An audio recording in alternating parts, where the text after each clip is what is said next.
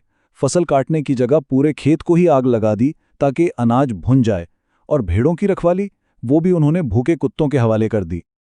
इन तमाम तबाहियों के बाद अब वक्त आता है उनकी आखिरी और शायद सबसे बड़ी हमाकत का, एक ऐसी गलती जो इस कहानी का अंजाम तय करती है।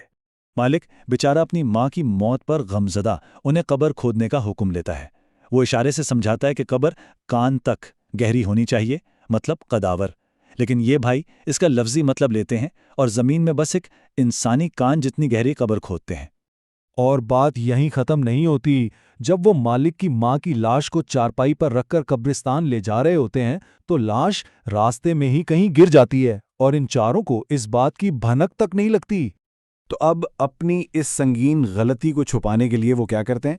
वो रास्ते में लकड़ियां इकट्ठी करती हुई एक जिंदा बूढ़ी औरत को ज़बरदस्ती पकड़ते हैं, उसे चारपाई पर लेटाते हैं और उसे अपने मालिक की माँ बनाकर ले आते हैं। जब मालिक अपनी माँ को जिंदा चीखते चिल्लाते देखता है तो बस इसके सब्र का पैमाना लबरेज हो जाता है। वो इस बेचारी औरत से माफ़ी मांगता है और कहता है, मैं इन बेवकूफ़ों की तरफ से माफ़ी चाहता हूँ। इन लोगों ने मेरी माँ की लाश कहीं गुमा दी और उसकी जगह आपको उठा लाए। और आखिरकार तंग आकर वो इन चारों को अपने घर से हमेशा के लिए निकाल देता है। तो ये कहानी हमें एक बड़े दिलचस्प सवाल पर छोड़ जाती है। देखिए, इन भाइयों के पास मुशाहिदे की यानी ऑब्जर्वेशन की एक हैरत अंगेज ताकत थी, लेकिन कॉमन सेंस वो बिल्कुल ज़ीरो था। तो फिर असल दानाई क्या है? सिर्फ चीज़ों को देख लेना या उनके पीछे का मतलब और मकसद समझना? शायद अकल का असल इम्तिहान देखने में नहीं, समझने में है।